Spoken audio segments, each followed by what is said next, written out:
kati ekiriwo kya bukulembeze munda mu kibiina okuba nti gwava ku mulamwa abantu abatweyungako oluvannyuma nga bazze kuvuganyiza mu kibiina kyaffe.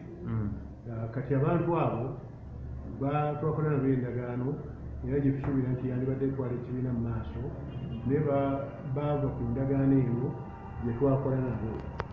Endagaano egamba ki? Endagaano eyalimu engabana y'ebifo mu NAP.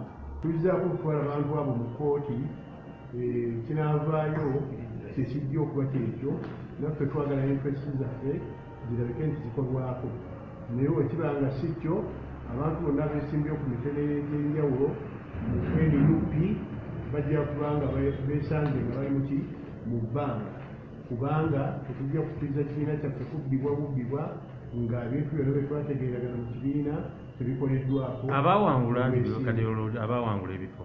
abaawangula ebifo kkooti yeneesalawo oba basigala mu nuupu eya Kyagulanyi oba basigala mu nuupu eya Kibalama. Kati ki ekibaddirira ku baawangula ebifo?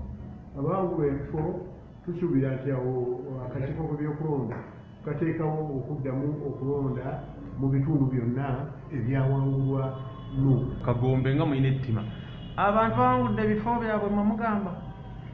Ekigambo si kyakuba nti tulina ettima, kubanga singa twalina ettima ekibiina tetwalisembezza bantu, naye twayagala nnyo okuteeka ettofaali ku bukulembeze bw'eggwanga n'enkulaakulana ya Uganda. Twabayingizaamu ne tukola endagaano. Nze nno ndowooza nti eyamenya endagaano yayinza okuba nga yalibaako obuzibu. Amannya gwani? Amannya nze Simbwa Paul Kabonde. Luddawa ku butambi bwe mwafulumya nga mwegaana Kyagulanyi? Obutambi obwafuluma twagibwa we twali tusula ku ssaawa nga 3 ez'ekiro ne batwala ku Acacia Mall rooftop.